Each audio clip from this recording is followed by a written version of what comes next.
One of the most overlooked yet powerful tools for self-directed transformation is visual exposure to your goals. This is not a motivational poster cliche. It's a neurobiological mechanism rooted in how your brain processes relevance and salience. The human brain is bombarded by over 11 million bits of information per second, yet only a few thousand make it into conscious awareness. What determines what gets in one critical system, the reticular activating system, or RAS. The RAS is a network of neurons located in the brainstem that acts as a gatekeeper between your sensory inputs and your conscious mind. It filters what information gets passed along to your higher cognitive centers, and it does so based on what your brain has been trained to believe is important. This is not based on truth. It's based on repetition and emotional intensity. If you don't set that filter consciously, it will be shaped unconsciously by fear, past trauma, social media, or random noise. When you write down your goals and place them in your environment, in your bedroom, in your workspace, on your phone lock screen, you are repeatedly exposing your visual system to goal-relevant stimuli. The act of seeing those goals, especially in the early part of your day, primes the RAS to scan the environment for anything even remotely associated with achieving them. That's not magic. That's selective attention driven by neuroanatomy. Let's say your goal is to build a business or become a high-performing athlete. If you're visually reminded of that intention daily, whether through words, images, or meaningful symbols, your RAS begins tagging related opportunities in your environment as relevant. You'll start noticing conversations, books, connections, or patterns that would have previously gone unnoticed. It's not that they weren't there before, it's that your brain hadn't been instructed to care. Visual exposure also leverages the ventral visual stream, the what pathway in your brain that connects visual input with memory, emotion, and identity. When you associate images or written goals with an emotionally salient future version of yourself, you're building a feedback loop. Visual input triggers emotional resonance, which strengthens memory encoding, which deepens behavioral alignment. The key is consistency and intentionality. One exposure does almost nothing, but daily, intentional, emotionally charged visual input rewires the salience maps in your brain. You're training your nervous system to prioritize goal-relevant stimuli the same way a mother instantly picks out her baby's cry in a noisy room. Because the system has been taught, this matters. That's the neurological power of visual goal exposure. It's not about wishful thinking. It's about training your attentional filters, literally reprogramming your brain to seek, identify, and act on opportunities aligned with your highest intentions. The more consistent the exposure, the more finely tuned your cognitive radar becomes. This is how you shift from passively drifting through the world to actively shaping what your brain lets in, and by extension, what you're able to act on. Your visual environment isn't neutral. It's either programming you by default or you're programming it with purpose. Let's talk about one of the most underestimated tools for reshaping your brain and behavior: self-talk. Not affirmations in the mirror, not empty hype, but internal dialogue that's neurologically aligned with how your brain learns and reinforces patterns. Because every time you think a thought, especially with repetition and emotion, you're carving a groove, literally, in your neural circuitry. The brain is a prediction machine. It constantly builds internal models of the world and of yourself to determine how to act, what to expect, and what to ignore. These models are encoded in the architecture of your neural networks, and they're highly sensitive to repetition. The more you say something to yourself, "I'm not good at this, I always mess up," or even the more your brain starts to treat that statement as a reliable prediction about reality. This happens largely through a structure called the basal ganglia, which governs habit formation and automated behaviors. Self-talk, repeated over time, shifts from being conscious to becoming embedded in your automatic operating system. But what's even more powerful is this. Self-talk combined with emotion, especially under pressure, supercharges that process. Emotional arousal signals the brain that the experience is important, and the hippocampus and amygdala step in to lock in the associated pattern more deeply. That's why negative self-talk in stressful situations is so damaging. It isn't just commentary, it's code. You're wiring in patterns under high-priority neural conditions. Now here's the key. The nervous system doesn't require you to believe something is true in order to start reinforcing it. It requires consistency. If you consistently tell yourself, I can find a way through this, or I show up even when it's hard, those statements begin to shift your internal model of what kind of person you are. You're not affirming fake confidence, you're practicing neural alignment. And over time, those statements start influencing your behavior because your brain starts expecting them to be true. There's also a feedback loop with dopaminergic signaling. When your self-talk leans toward growth and agency, you increase the probability that you'll take action. And when you take action, even small ones, your brain releases dopamine, reinforcing both the behavior and the belief behind it. That loop is how you go from this is hard to this is hard, but I do hard things and actually mean it. You're not just thinking when you talk to yourself. You're training. Every thought is either reinforcing an old script or installing a new one. The question is whether you're doing that deliberately or by default. So self-talk is not about trying to be positive. It's about being neurologically strategic. Language is one of the few tools we have that can modulate our own brain activity in real time. When you align your self-talk with growth, adaptation, and action, even before you believe it, you're literally building a brain that supports those outcomes. Speak the way you want your nervous system to operate, because it's always listening. One of the most powerful things you can do to reprogram your brain for success is to learn how to attach dopamine to effort, not just results. This isn't philosophical, it's neurochemical. The way your brain processes motivation, drive, and long-term resilience is fundamentally shaped by where dopamine gets released and why. Dopamine is a neuromodulator. It doesn't just make you feel good, it changes how your brain assigns value to experiences. It acts like a chemical spotlight telling your nervous system, this matters. Most people mistakenly reserve dopamine only for outcomes, achievements, rewards, external validation. That's a trap. Because if your dopamine is only linked to results, then failure, setbacks, or plateaus feel like dead zones. You disengage. You lose motivation. You start to chase only what's easy or guaranteed. But when you train your brain to release dopamine during effort itself, everything changes. You build a system that thrives under challenge. You stop waiting for the payoff because the process becomes the payoff. This is not just about mindset. There are specific brain pathways involved, particularly the mesolimbic and mesocortical dopamine systems.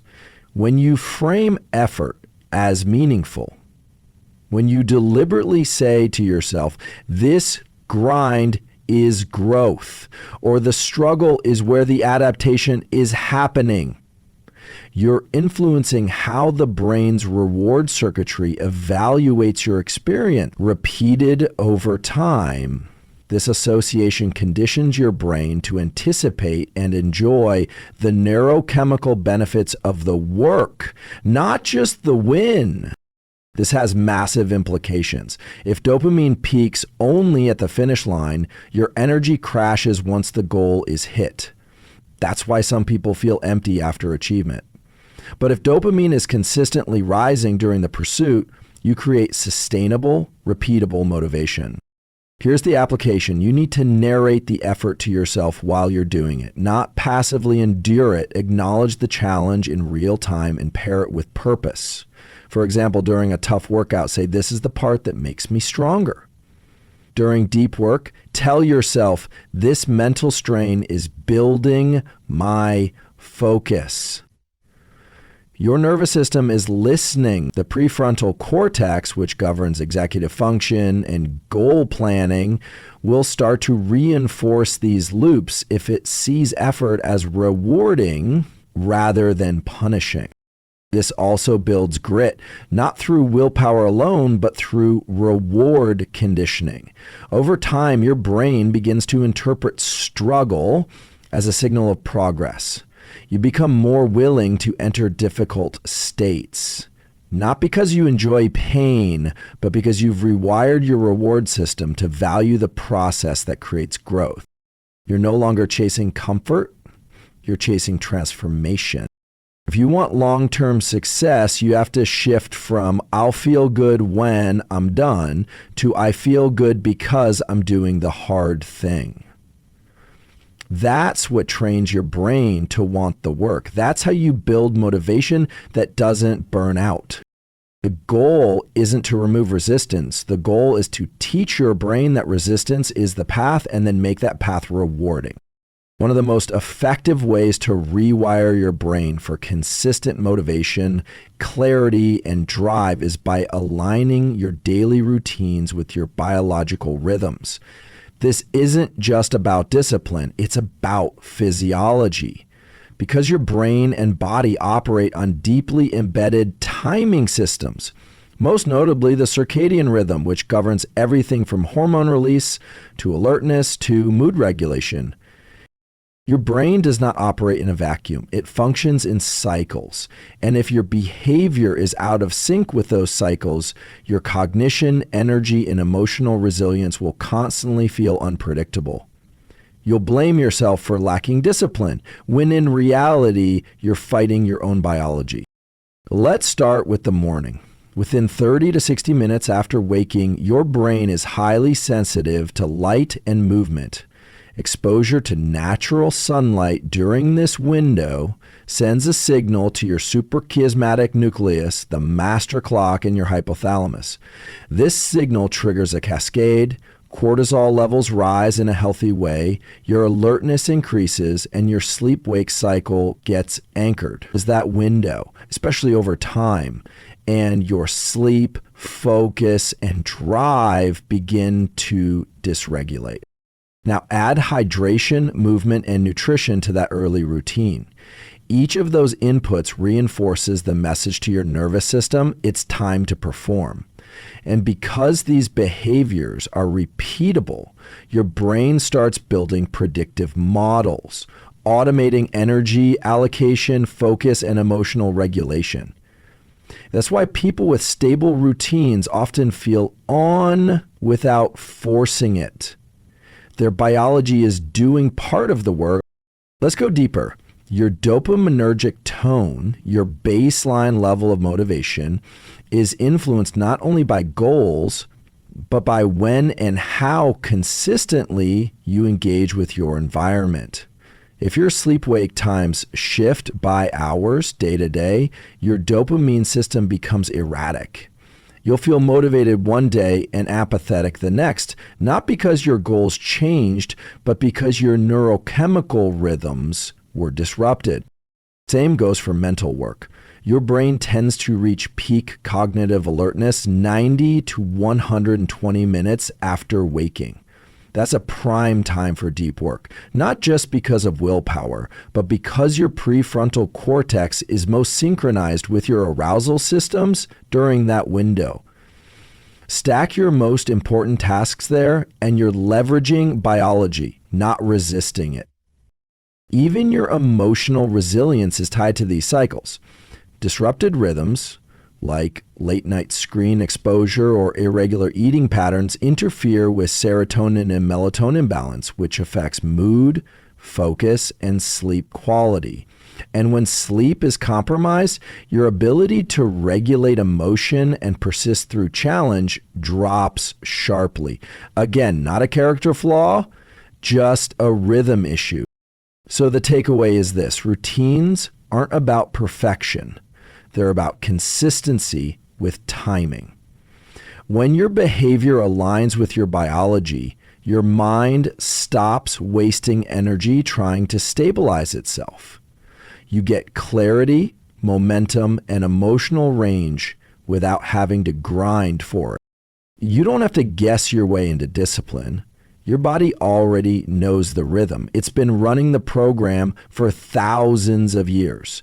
Your job is to stop interfering with it and start designing around it.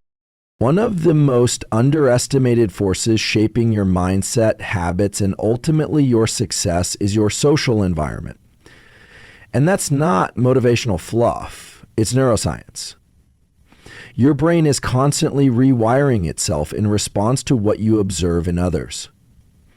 That process is largely driven by systems involving mirror neurons, specialized neurons that fire not just when you perform an action, but when you see someone else perform it.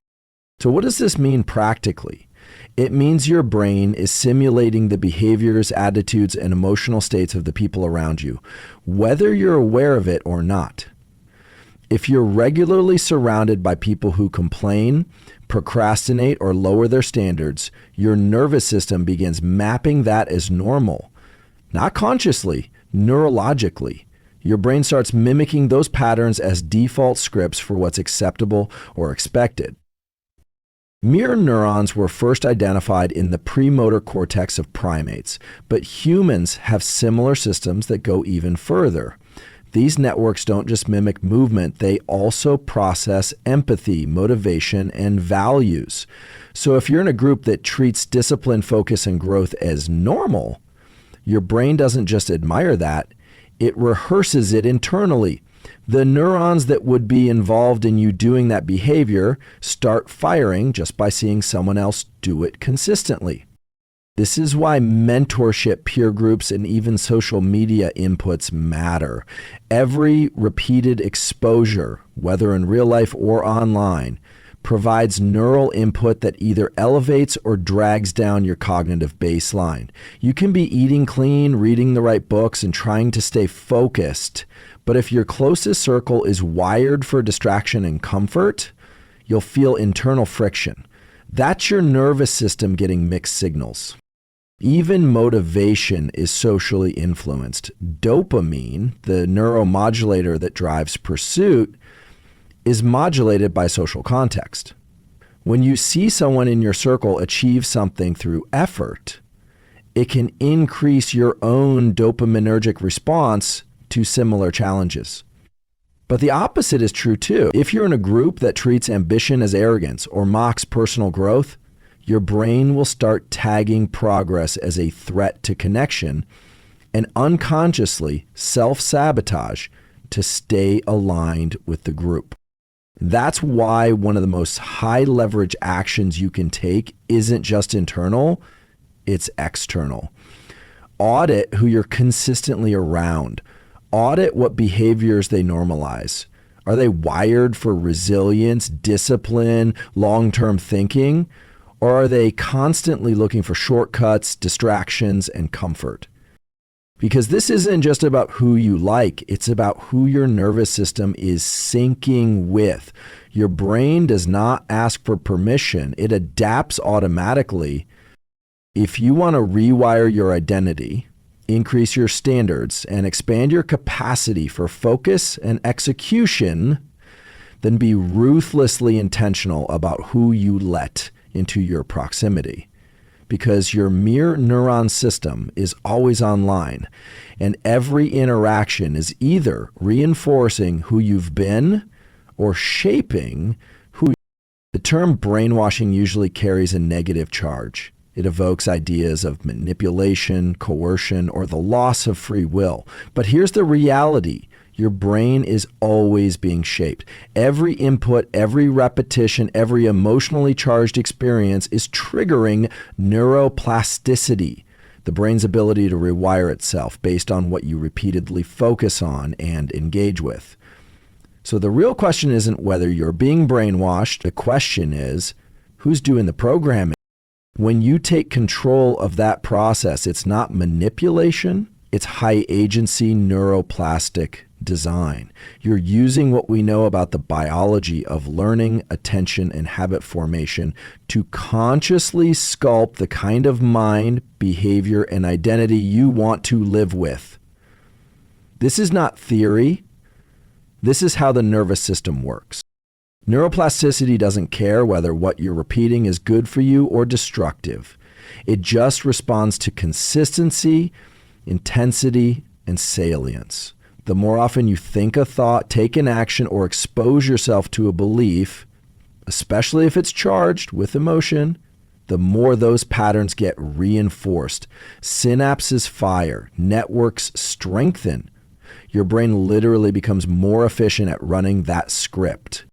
So if you're constantly absorbing negativity, fear, distraction, or low standards from your environment, your inputs, your own self-talk, your brain will automate that worldview, not because it's true, but because it's familiar. That's passive brainwashing. It happens to everyone unless you disrupt it. But when you flip that switch, when you begin to deliberately install patterns through repetition, visualization, language, movement, and social alignment, you're initiating self-directed neuroplasticity. You're choosing the mental architecture that will support your goals, not undermine them. This process is deeply biological. It engages the prefrontal cortex, the part of your brain responsible for planning, decision-making, and impulse control.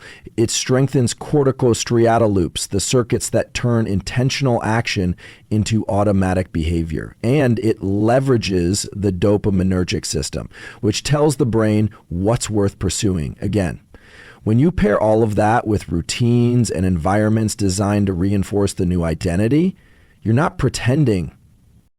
That's what high agency self-brainwashing is. Repeated exposure to thoughts, behaviors, and states that you choose because they serve the future you're building, not the past you're reacting to. This isn't a hack, it's a discipline. It's showing up daily with a plan to rewire your mind, understanding that the brain changes through consistency over time, not intensity once in a while. The world is already trying to shape your thinking through media, marketing, and culture. Choosing to design that process yourself isn't weird. It's necessary. You're not manipulating your mind. You're updating its software. And just like training a muscle, it responds to the inputs you give it. If you don't program it with intention, it will be programmed by default. So call it brainwashing if you want, but the truth is, it's not about control. It's about responsibility. And the people who learn to do it on purpose are the ones who win the long game. Not by force, but by design. So if you're serious about transforming your life, stop waiting for motivation, talent, or circumstance. Your brain is not a fixed structure. It's a system wired to adapt. You don't need permission to reprogram it. You need repetition, alignment, and intention. The most successful people aren't lucky or superhuman. They're just deliberate. They've learned to direct their own neuroplasticity, to train their focus, and to associate meaning with the process, not just the reward. This isn't about hype or hacks. It's about taking full ownership of the most powerful system you'll ever work with, your nervous system. You are always training your brain. The only question is whether you're doing it by accident or on purpose.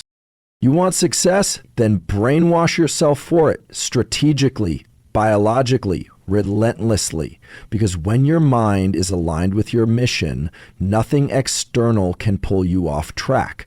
That's not motivation. That's neural engineering.